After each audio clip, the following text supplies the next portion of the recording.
Assalamualaikum warahmatullahi wabarakatuh. Selamat datang di channel Fikih Aliyah. Di video kali ini kita akan membahas tentang jual beli. Sebelumnya silahkan teman-teman klik tombol subscribe di bawah untuk mendukung kami dalam memberikan tayangan yang lebih baik. Jual beli secara bahasa berarti tukar menukar sesuatu. Dalam bahasa Arab disebut bai. Sedangkan secara istilah, bai adalah tukar menukar materi yang memberikan konsekuensi kepemilikan barang atau jasa secara permanen. Dalil yang mendasari legalitas jual beli adalah Quran surat Al-Baqarah ayat 275, wa ahallallahul bai'a wa harramar riba. Allah telah menghalalkan jual beli dan mengharamkan riba. Adapun praktik jual beli ada 3 macam. Pertama ada bai musyahadah, yaitu jual beli komoditi yang dilihat secara langsung oleh pelaku transaksi. Batasan musyahadah bersifat relatif sesuai karakteristik komoditinya. Setiap bentuk musyahadah yang bisa menghasilkan maklum pada komoditi maka dianggap cukup, baik dengan cara melihat secara keseluruhan, sebagian, atau secara hukman saja, seperti melihat pada bungkusnya. Melihat sebagian komoditi dianggap cukup jika telah mewakili keseluruhan kondisi komoditi, seperti jual beli dengan mengacu pada sampel komoditi. Contoh, cukup melihat sebagian beras dalam praktek jual beli 1 karung beras. Tidak perlu melihat seluruh beras dalam karung. Melihat secara hukman dianggap cukup jika bagian luar komoditi berfungsi sebagai pelindung komoditi. Praktek ini dianggap cukup karena jika harus melihat kondisi komoditi bagian dalam akan berkonsekuensi merusak komoditi. Contoh, cukup melihat kulit telur dan kulit mangga dalam praktek jual beli telur dan mangga. Tidak perlu melihat bagian dalamnya. Kedua adalah bai mausuf fi zimmah. Transaksi ini adalah transaksi jual beli dengan sistem tanggungan, dan metode maklumnya melalui spesifikasi atau kriteria dan ukuran. Secara substansi, bai mausuf fi zimmah hampir mirip dengan transaksi salam, namun berbeda dalam beberapa hal. Yang ketiga adalah bai goib, yaitu jual beli komoditi yang tidak terlihat oleh kedua pelaku transaksi atau oleh salah satunya. Menurut kaul zahir dalam madhab Syafi'i, praktek demikian hukumnya tidak sah karena termasuk bai goror atau jual beli yang mengandung unsur penipuan. Sedangkan menurut pendapat lain, bai goib sah jika menyebutkan spesifikasi ciri-ciri dari komoditinya. Adapun hukum jual beli ada 5. Pertama, jual beli bisa menjadi wajib, seperti menjual makanan kepada orang yang akan mati jika tidak makan. Kedua, bisa jadi sunnah, seperti menjual sesuatu yang bermanfaat jika dibarengi niat yang baik. Jual beli bisa menjadi makruh, seperti menjual setelah azan pertama sholat Jumat, menjual kain kafan karena ia akan selalu berharap ada kematian. Jual beli bisa menjadi mubah, seperti menjual peralatan rumah jika tidak dibarengi niat yang baik.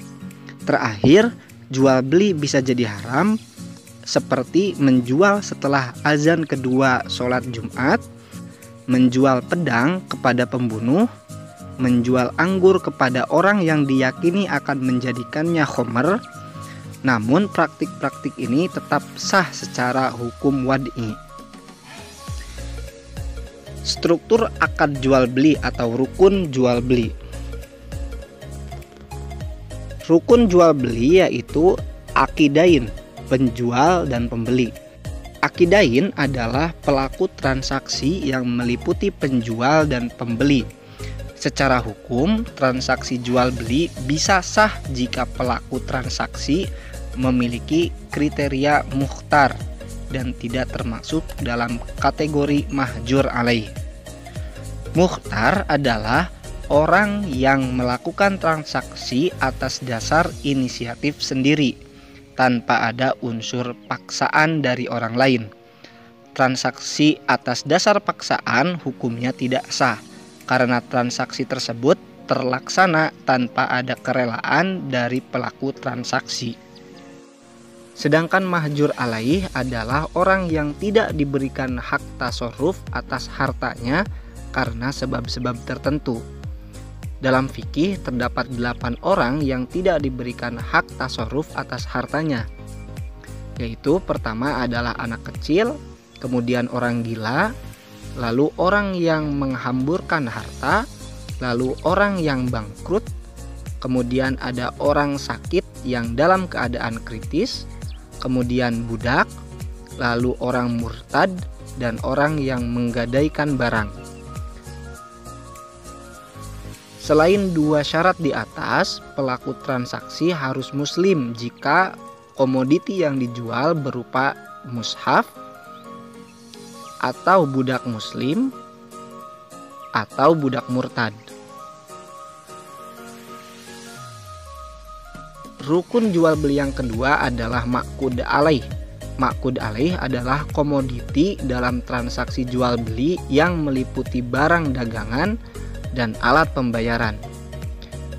Syarat ma'qud alaih ada 5. Yang pertama, lil akid wilayah, yaitu pelaku transaksi harus memiliki wilayah atau otoritas atau kewenangan atas ma'qud alaih. Otoritas atau kewenangan atas komoditi bisa dihasilkan melalui salah satu dari 4 hal. Yang pertama adalah kepemilikan, kedua adalah perwakilan, ketiga adalah kekuasaan seperti wali anak kecil, wali anak yatim, dan penerima wasiat. Terakhir adalah izin dari syariat seperti penemu barang hilang dengan ketentuannya. Pelaku transaksi yang tidak memiliki salah satu dari 4 otoritas ini, maka jual beli yang dilakukan tidak sah secara hukum. Syarat ma'qud alaih yang kedua adalah maklum atau diketahui. Maklum adalah keberadaan komoditi diketahui oleh pelaku transaksi secara transparan. Pengetahuan terhadap komoditi bisa dihasilkan melalui salah satu dari 2 metode. Pertama, melihat secara langsung, atau kedua, secara spesifikasi dengan cara menyebutkan ciri-ciri komoditi baik sifat dan ukurannya.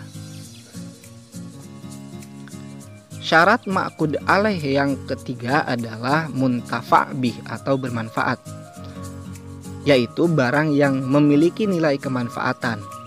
Adapun tinjauan muntafa' bih sebuah komoditi melalui 2 penilaian, yaitu syar'i dan urfi. Barang yang memiliki nilai manfaat secara syar'i maksudnya adalah barang yang pemanfaatannya legal secara syariat.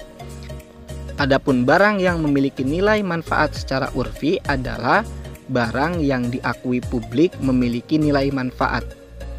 Syarat ma'qud alaih yang keempat adalah maqdur alat taslim atau dapat diserah terimakan, yaitu keadaan komoditi yang mampu diserah terimakan oleh kedua pelaku transaksi. Jika keadaan komoditi tidak mungkin diserah terimakan seperti menjual burung yang ada di udara atau ikan yang ada di laut, maka transaksi tidak sah. Syarat ma'qud alaih yang terakhir adalah tohir atau suci, yaitu keadaan komoditi yang suci. Maka tidak sah menjual komoditi yang najis seperti kulit bangkai, anjing, dan babi. Jika memungkinkan disucikan seperti baju yang terkena najis, maka sah dijual. Jika tidak memungkinkan seperti air sedikit yang terkena najis, maka tidak sah dijual. Rukun jual beli yang terakhir adalah sigot. Sigot adalah secara bahasa berarti interaktif dalam sebuah transaksi yang meliputi penawaran dan persetujuan atau ijab dan qabul. Transaksi jual beli tanpa menggunakan ijab dan qabul dikenal dengan istilah bai mu'attoh. Hukum bai mu'attoh sendiri ada 3 hal. Yang pertama, menurut qaul masyhur tidak sah secara mutlak. Kedua, menurut Ibnu Suraij, bai mu'attoh sah hanya pada komoditi dalam skala kecil. Dan ketiga, menurut Imam Malik, bai mu'attoh sah dalam praktek yang secara urfi sudah dikatakan sebagai praktik jual beli. Syarat-syarat sigoh adalah: pertama, antara ijab dan qabul tidak ada pembicaraan lain yang tidak ada hubungannya dengan transaksi jual beli. Kemudian antara ijab dan qabul tidak ada jeda waktu yang lama. Ketiga, adanya kesesuaian makna antara ijab dan qabul. Keempat, tidak digantungkan pada suatu syarat yang tidak sesuai dengan ketentuan akad. Kelima, tidak ada pembatasan waktu. Keenam, ucapan pertama tidak berubah dengan ucapan kedua. Ketujuh, ijab dan qabul diucapkan sampai terdengar oleh orang yang berada di dekatnya. Kedelapan, tetap wujudnya syarat-syarat akidain sampai ijab dan qabul selesai. Lalu, orang yang memulai ijab atau qabul harus menyebutkan harga. Dan terakhir, memaksudkan kalimat ijab dan qabul pada maknanya. Demikian video kali ini, semoga bermanfaat.